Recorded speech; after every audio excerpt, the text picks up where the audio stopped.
तो प्रभु यीशु मसीह यहाँ पर क्या कहते हैं? अपने मुंह को धो ले, अपनी जुबान को शुद्ध कर ले, अपने आप को सही कर ले, अपने आप को परमेश्वर के लिए सिद्ध कर ले।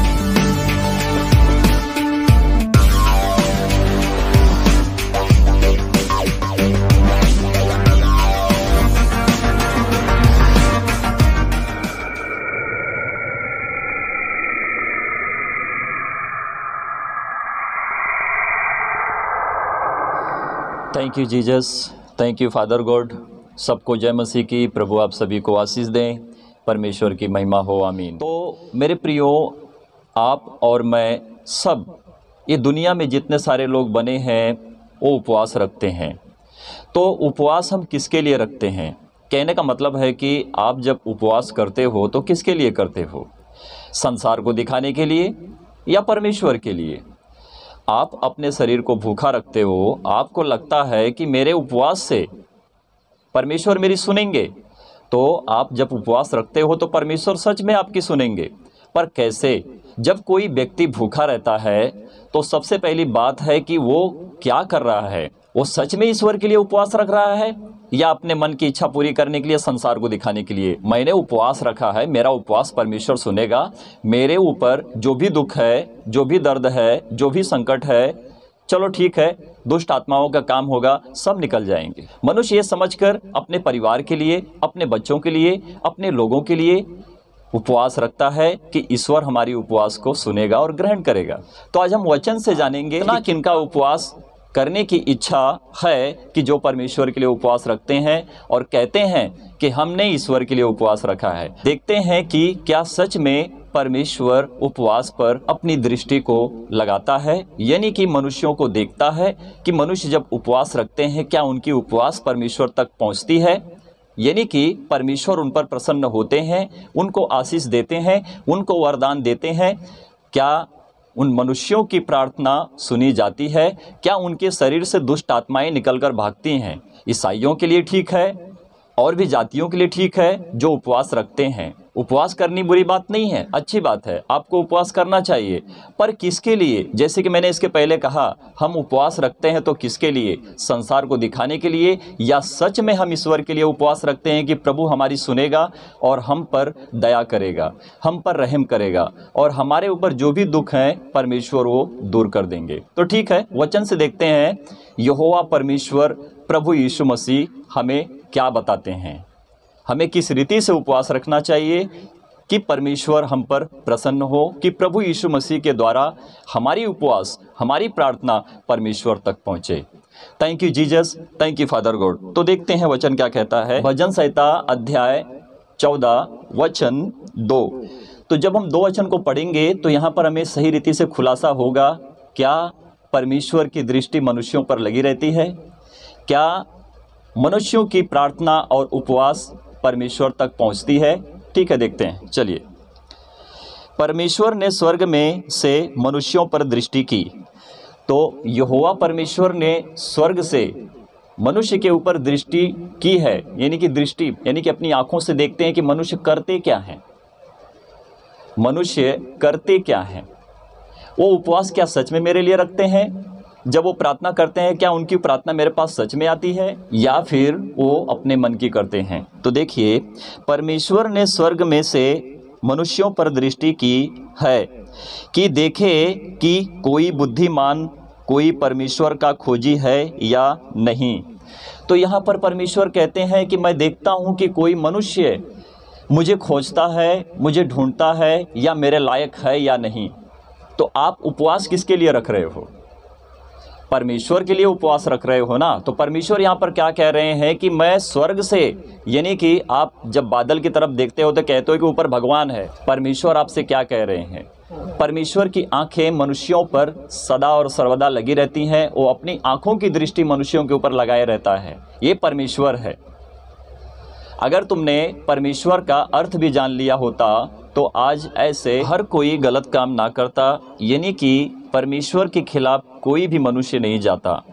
कहने का मतलब है कि जब हमारा उपवास होता है या हम उपवास रखते हैं, जब हम प्रार्थना करते हैं या हमारी प्रार्थना परमेश्वर तक सुनाई देती है, हमें थोड़ा सा डाउट रहता है।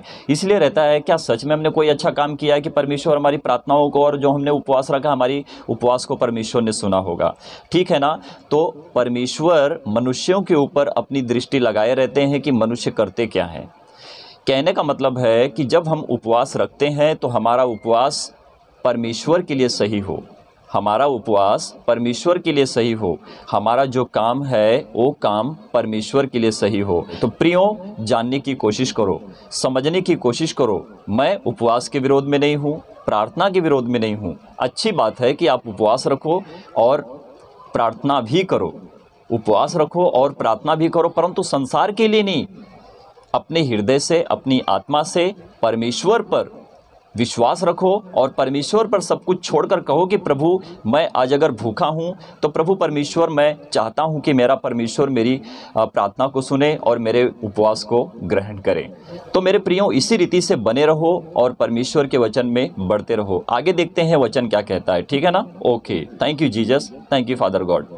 यशायाह अध्याय 58 वचन 3-4 हम इसे पढ़ेंगे और यहाँ पर खुलासा होगा कि हमारी प्रार्थना कैसी है। क्या सच में परमेश्वर के पास पहुंचती है या फिर हम परमेश्वर को क्या करते हैं, क्रोधित करते हैं। क्या करके? उपवास करके।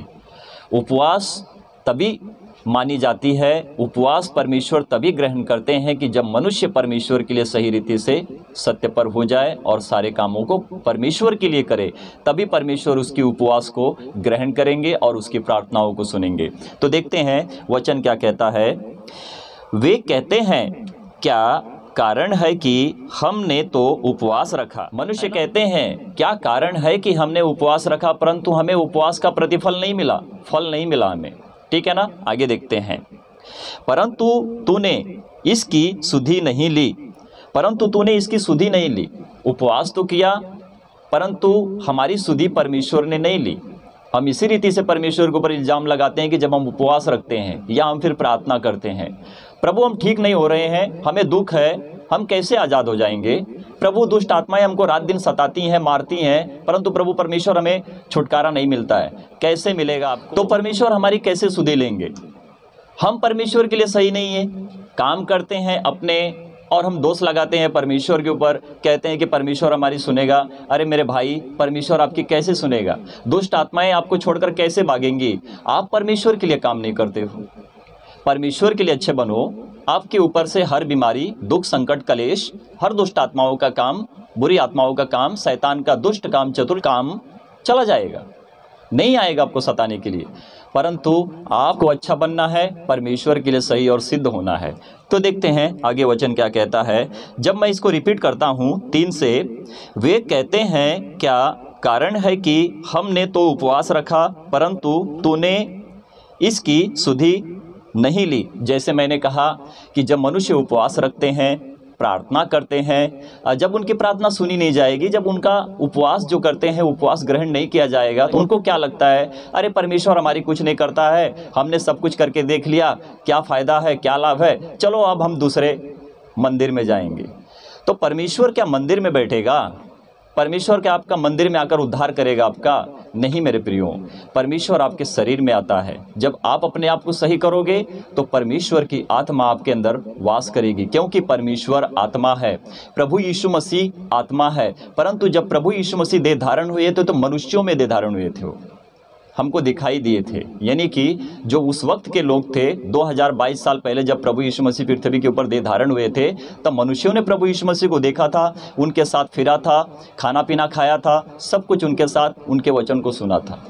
तो परमेश्वर आत्मा है, विश्वास रखो और आपकी उपवास सुनी जाएगी, आपकी प्रार्थना ग्रहण की जाएगी, क्योंकि परमेश्वर स्वर्ग से मनुष्यों के ऊपर अपनी दृष्टि लगाए रहता है। आगे देखते हैं क्या लिखा है। हमने दुख उठाया परंतु तूने कुछ ध्यान नहीं दिया। उपवास तो किया, प्रार्थना तो किया, दुख भी मिला, हमने दुख भी उठाया। प्रभु हमने तेरे लिए उपवास रखा, प्रार्थना किया, परंतु हमें कोई इसका फल नहीं मिला, क्योंकि तूने हम पर ध्यान नहीं दिया। हम आज इस रीति से हो चुके हैं, परमेश्वर को प्रसन्न करने के लिए बहुत कुछ करेंगे, नहाएंगे, धोएंगे, अपने आप को साफ करेंगे, पवित्र हो जाएंगे एक दिन के लिए, और बाद में 1 साल तक क्या करेंगे? पाप करते रहेंगे। 1 महीना तक पाप करते रहेंगे। आज दिन परमेश्वर का है तो आज के दिन अपने आप को सही करेंगे और बाकी के दिन हम पाप ही करते रहेंगे, तो परमेश्वर आपको अच्छा वाला चंगा करेगा। क्योंकि परमेश्वर की दृष्टि हम मनुष्यों पर लगी रहती है, वो देखते रहता है कि कौन कैसा है। परमेश्वर के राज्य में बढ़ने के लिए मनुष्य को दीन होना पड़ता है। प्रभु यीशु मसीह ने जो काम किया है, अगर मनुष्य उस रीति से काम करेंगे तो उनका उद्धार है, और बिल्कुल उद्धार है। हर बीमारी से, हर बेविचार से, हर पाप से, हर गंदे काम से, पियक्कड़पन, हर एक गलत विधि से मनुष्य उद्धार पाता है, इसीलिए कि वो प्रभु यीशु मसीह को जानकर परमेश्वर को सच्ची महिमा देता है और वो उद्धार पा लेता है। देखते हैं आगे क्या लिखा है। सुनो, उपवास के दिन तुम अपनी ही इच्छा पूरी करते हो। परमेश्वर क्या कहते हैं? उपवास तो करते हो, परंतु तुम अपनी इच्छा पूरी करते हो, अपने मन की करते हो। परमेश्वर की क्या हमने सुनी? नहीं सुनी। तो जब तुम परमेश्वर की नहीं सुनोगे, तुम अपने मन की इच्छा पूरी करोगे, तो परमेश्वर के लिए तुमने कौन सा बड़ा उपवास रखा है, कौन सा बड़ा काम किया है कि परमेश्वर आप पर प्रसन्न होंगे? आगे देखते हैं। और अपने सेवकों से कठिन कामों को कराते हो। उपवास तो रखते हैं, हमारे जो सेवक होते हैं, जो हमारे नज़दीक में रहते हैं, और हमसे काम करवाते हैं। हमारा उपवास कैसा है? देखो कितना बड़ा उपवास है। 4 लोगों के या संसार के बीच में जाएंगे, 50 लोगों के सामने कहेंगे भैया हमने उपवास रखा है, देखो हमारी उपवास, देखो हमने ईश्वर के लिए उपवास रखा है। परमेश्वर को क्रोध आता है, परमेश्वर को ऐसे लोगों के ऊपर क्रोध आता है, घृणा आती है। अपने आप को सही बनाओ। तुम इस रीति से उपवास करो कि दूसरा कोई जानने ना पाए कि तुमने किसके लिए उपवास रखा है। तुम तो परमेश्वर के लिए उपवास रखते हो, तो दूसरों को क्यों बताते हो कि हमने उपवास रखा है? तुम्हारा उपवास हो कि परमेश्वर जाने, तुम्हारी प्रार्थना हो कि परमेश्वर सुने, और तुम दीन हो जाओ, नम्र हो जाओ, शून्य हो जाओ कि परमेश्वर की आत्मा आपके शरीर में आकर बसे, और आपकी शरीर परमेश्वर की मंदिर हो, और इसी मंदिर में परमेश्वर की आत्मा को बसने दो। इसी मंदिर में परमेश्वर की आत्मा को बसने दो। मेरे प्रियो, मत भटको, परमेश्वर के पास आ जाओ। प्रभु यीशु मसीह के पास जीवन दान है, आप उद्धार पाओगे, आपको नया जीवन मिलेगा। आगे देखते हैं, 4 वचन पढ़ते हैं तो क्या लिखा है। देखो यहाँ पर, सुनो तुम्हारे उपवास का फल यह होता है। तो परमेश्वर क्या कहते हैं? तुम उपवास रखते हो, परंतु तुम्हारे उपवास का फल क्या होता है? परमेश्वर बता रहे हैं। देखो क्या लिखा है कि तुम उपवास में लड़ते और झगड़ते और दुष्टता से घूंसे मारते हो, है ना? रखो उपवास, जोर शोर से उपवास रखो, और एक दूसरे को मारते रहो, घूसा मारते रहो, और परमेश्वर आपको सही रीति से सुनेगा। आप पर परमेश्वर का क्रोध बना रहेगा, इसलिए कि परमेश्वर आपको दंड देगा। तुम्हारा उपवास परमेश्वर जानता है कि तुम किस रीति से उपवास रखते हो। मेरा उपवास परमेश्वर जानता है कि मैं परमेश्वर के लिए किस रीति से धन्यवाद देता हूँ, मैं परमेश्वर को किस रीति से सच्ची महिमा देता हूँ। आगे देखो क्या लिखा है, जैसा उपवास तुम आजकल रखते हो। परमेश्वर कहते हैं कि जैसा उपवास तुम आजकल रखते हो, आजकल रखते हो, जैसा उपवास हम आजकल रखते हैं और रखते चले आ रहे हैं। क्या पता परमेश्वर सुनता है कि नहीं सुनता है, परंतु परमेश्वर की दृष्टि मनुष्यों पर लगी रहती है कि मनुष्य किस रीति से काम करते हैं, घूसे मारते हैं, झगड़ते हैं, और कहते हैं कि हमने ईश्वर के लिए उपवास रखा है। अरे कहाँ का तुम्हारा उपवास? कौन हो तुम? परमेश्वर के लिए काम कर रहे हो या खुद की इच्छा को पूरी करने के लिए अपने मन की कर रहे हो? आगे देखते हैं, उससे तुम्हारी प्रार्थना ऊपर नहीं सुनाई देगी। परमेश्वर की महिमा हो। मैंने क्या कहा इसके पहले, जब हम काम करते हैं तो हमारा उपवास इस रीति से हो कि परमेश्वर सुने, और हमारी प्रार्थना इस रीति से हो कि परमेश्वर सुने। संसार को दिखाने से कोई लाभ नहीं है। संसार तो जाएगा नरक में, और तुमको भी नरक में लेके जाएगा। तुम बनो अच्छे, तुम करो अच्छे, कि तुम्हारी प्रार्थना, तुम्हारे उपवास को परमेश्वर सुने, आपको स्वर्ग में लेके जाए, आपको स्वर्ग में लेके जाएगा। और वो प्रभु यीशु मसीह है। सही मार्ग और रास्ता जो प्रभु यीशु मसीह ने दिखाया है, उसी मार्ग पर चलोगे तो तुम स्वर्ग में जाओगे। और तुम्हारी प्रार्थना, तुम्हारी उपवास जो भी है, सही रीति से तुमने किया है तो परमेश्वर को सुनाई देगी। अब आगे वचन में देखते हैं कि प्रभु यीशु मसीह क्या कहते हैं, ठीक है ना। मत्ती अध्याय 6 वचन 16 से 18 तक हम इसको पढ़ेंगे और जानेंगे कि यहाँ पर प्रभु यीशु मसीह हमें किस बारे में और कैसे हमको प्रार्थना करनी चाहिए, हमें किस रीति से प्रार्थना करनी चाहिए कि परमेश्वर हमारी प्रार्थनाओं को सुनेंगे। तो यहाँ पर प्रभु यीशु मसीह हमें प्रार्थना करने के विषय में और उपवास रखने के विषय में किस रीति से बताएंगे और हमें सीखने की बहुत ज़रूरत है, क्योंकि परमेश्वर की मुख की वाणी प्रभु यीशु मसीह है और परमेश्वर का जिंदा कलाम प्रभु यीशु मसीह है और परमेश्वर का सत्य वचन प्रभु यीशु मसीह है। इस बात पर हमें विश्वास रखना चाहिए और परमेश्वर के वचन के साथ कभी हमें यानी कि हमें अपने आप को ठुकराना नहीं चाहिए, है ना। हमें अपने आप को परमेश्वर के लिए सही रीति से रखना चाहिए। तो देखते हैं वचन क्या कहता है। जब हम 16 वचन पढ़ते हैं तो लिखा है, जब तुम उपवास करो तो कपटियों के समान तुम्हारे मुंह पर उदासी ना छाई रहे। तो प्रभु यीशु मसीह क्या कहते हैं, जब तुम उपवास रखो तो तुम्हारे मुंह पर कपटियों के समान उदासी ना छाई रहे।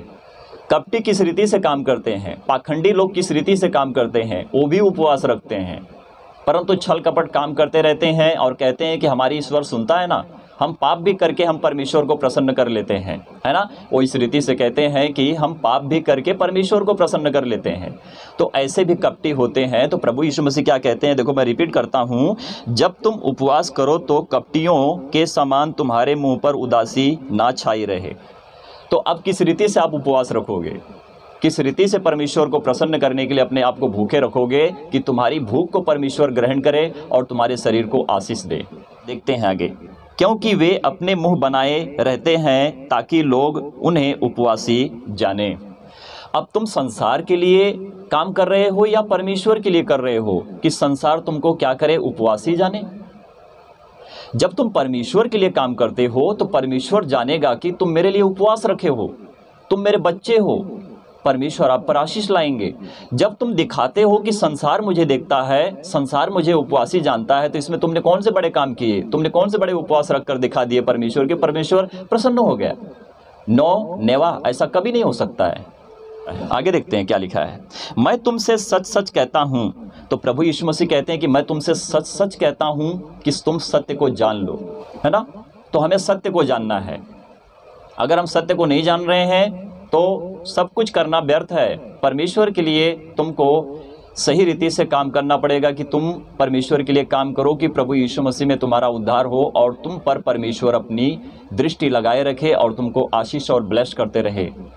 आपकी उपवास, आपकी प्रार्थना परमेश्वर के लिए सही हो। मेरे प्रियो, समझने की कोशिश करो, प्रभु महान है, प्रभु का दिया हुआ मार्ग सत्य है और सत्य ही तुमको आज़ाद करेगा और सत्य ही तुमको आज़ाद करेगा। तो प्रभु यीशु मसीह ने कहा वो तो अपना प्रतिफल पा चुके हैं। कौन?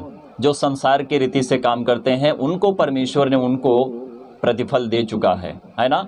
उनके उपवास के लिए प्रतिफल दिया है। वो जो काम करते हैं संसारिक रीति के लिए, उनको उनके कामों के हिसाब से उनको प्रतिफल दे चुका है। पर आप किसके बच्चे हो? आप किसके लिए उपवास रखते हो? सही रीति से आपका उपवास कहाँ पर जाना चाहिए? परमेश्वर के पास जाना चाहिए या संसार के पास जाना चाहिए? तो देखिए वचन क्या कहता है, वे अपना प्रतिफल पा चुके हैं। तो प्रभु यीशु मसीह कहते हैं कि वे अपना प्रतिफल पा चुके हैं। आगे देखते हैं, क्योंकि उन्होंने मेरी नहीं सुनी परंतु अपने मन की, इसीलिए संसार की रीति से काम करते हैं। उनको मैंने उनके कामों के हिसाब से उनको प्रतिफल दे दिया है। आगे देखते हैं, परंतु जब तू उपवास करे, एक बात बता दूं, पूरी दुनिया, पूरे जगत, पूरे संसार का एक ही बाप है, वो जो है प्रभु यीशु मसीह। मानकर चलो। आगे देखते हैं, प्रभु यीशु मसीह कहते हैं, परंतु जब तू उपवास करे तो अपने सिर पर तेल मल, अपने आप को सही कर, अपने सिर को झुका, अच्छा बना तेरा उपवास कि परमेश्वर जाने। अपने सिर पर तेल मल, अच्छा बन। आगे देखते हैं क्या लिखा है, और मुंह धो, तो अपने मुंह को भी धो ले। मुंह धोना क्या है? इसके पहले आपने जब सुना, मैंने इस वीडियो में मैंने कहा था, जब हमने यशायाह की पुस्तक को पढ़ा, वहाँ पर परमेश्वर ने कहा कि तुम तो उपवास रखते हो, अपनी जुबान से तुच्छता की गंदी बातें, गालियाँ बकते हो, झगड़ते हो, एक दूसरे को घूंसे मारते हो। तो प्रभु यीशु मसीह यहाँ पर क्या कहते हैं, अपने मुंह को धो ले, अपनी जुबान को शुद्ध कर ले, अपने आप को सही कर ले, अपने आप को परमेश्वर के लिए सिद्ध कर ले, अपनी जुबान को सिद्ध कर ले। अपने मुंह को धोना मतलब क्या होता है? कि अपनी जुबान को सही कर और सिद्ध हो जा और परमेश्वर के लिए दीन होकर, नम्र होकर, शून्य होकर परमेश्वर के लिए उपवास रख कि परमेश्वर तेरी उपवास और तेरी प्रार्थना को सुने और ग्रहण करे। आगे देखते हैं क्या लिखा है। 18 वचन पढ़ते हैं। यहाँ पर लिखा है, ताकि लोग नहीं परंतु तेरा पिता जो गुप्त में है परमेश्वर आत्मा है। ताकि तेरा पिता जो गुप्त में है वो परमेश्वर आत्मा है। प्रभु यीशु मसीह कहते हैं कि ताकि जो तेरा पिता गुप्त में है तुझे देखता है। किसको देखता है? हमको देखता है कि हम किस रीति से प्रार्थना करते हैं, हम किसी रीति से उपवास रखते हैं, हम किसी रीति से परमेश्वर को खुश करना चाहते हैं, है ना। गुप्त में कौन है? वो जो गुप्त में है, जो तुझ पर दृष्टि लगाए रहता है, वो परमेश्वर है। परमेश्वर आत्मा है, किसी को दिखाई नहीं देता है। देखो एक बार रिपीट करता हूं मैं, लिखा है यहाँ पर, ताकि लोग नहीं परंतु तेरा पिता जो गुप्त में है तुझे उपवासी जाने। तुमको देखता है और तुमको उपवासी जाने। तुम संसार के लिए काम करोगे तो सब कुछ व्यर्थ है, परंतु तुम परमेश्वर के लिए काम करोगे तो परमेश्वर जो गुप्त में है और तुमको देखता है तुमको प्रतिफल देगा, तुमको प्रतिफल देगा। आगे देखिए, इस दशा में तेरा पिता जो गुप्त में देखता है। इस दशा में, किस दशा में? तू जिस दशा में है और यही जो गुप्त में पिता है अर्थात परमेश्वर है, प्रभु यीशु मसीह कहते हैं कि वो तुझको देखता है। क्या देखता है? तुझे प्रतिफल देगा। हमारी की हुई उपवास और प्रार्थना परमेश्वर सुनेगा, देखेगा और हमको क्या करेगा? प्रतिफल देगा। हमको क्या करेगा? प्रतिफल देगा। तो परमेश्वर का कार्य महान है। प्रभु यीशु मसीह ने जो काम किया है उस काम को करना किसी के बस की बात नहीं है। परंतु मेरे प्रियो, अगर आप चाहोगे परमेश्वर के पास आना तो परमेश्वर आपको नहीं छोड़ेंगे, आपको कभी नहीं छोड़ेंगे, आपके साथ सदा और सर्वदा बना रहेंगे। आपने प्रभु से प्रेम किया है तो प्रभु आपसे भी प्रेम करेगा। आपने प्रभु के सामने रहकर उससे बगावत की है तो प्रभु आपसे भी बगावत करेगा। परमेश्वर प्रेम करता है और परमेश्वर तुमको डांट भी लगाता है और नहीं सुनोगे तो तुमको दंड भी देता है। परमेश्वर प्रेमी है। परमेश्वर को जान लो, आपको एक अच्छा नया जीवन प्राप्त होगा। आप परमेश्वर प्रभु यीशु मसीह में अपने जीवन को व्यतीत करोगे अपने परिवार के साथ और अच्छे भले चंगे होकर परमेश्वर के समीप रहोगे। तुम्हारी प्रार्थना और तुम्हारा उपवास परमेश्वर सुनेंगे, आपको आशीष करेंगे। Thank you Jesus, thank you father God. प्रभु जी, आपके वचन को जिन भाई बहनों ने सुना है और जो सुनेंगे प्रभु, और जो लोग मेरी वीडियो को देखेंगे, परमेश्वर प्रभु आप अपने वचन के द्वारा उनको आशीष करें मेरे खुदावन, और उनका मन परिवर्तन हो कि प्रभु परमेश्वर पिता आपको जानकर प्रभु आपके समीप रहें। प्यारे परमेश्वर प्रभु, आपके वचन को और भाई बहनों को सभी को प्रभु मैं आपके हाथ में देता हूँ, सौंपता हूँ कि जिन भाई बहनों तक प्रभु परमेश्वर पिता आपका वचन पहुँचे, प्रभु आप उनको ब्लेस करें, आशीष करें मेरे खुदावन। उनका उपवास, उनकी प्रार्थना प्रभु आप तक पहुँचे कि प्रभु परमेश्वर पिता आप उनको ब्लेस करते रहें मेरे खुदावन। और आपको प्रभु वही लोग, हम जैसे लोग प्रभु परमेश्वर जैसे आपको जान लेते हैं कि प्रभु हम आपको सच्ची महिमा देंगे। आदर मान सम्मान प्रभु हम आपको देते हैं और आज के वचन को हम जिंदा जलाली खुदावन प्रभु यीशु मसीह के नाम से मांग लेते हैं। आमीन, आमीन और आमीन।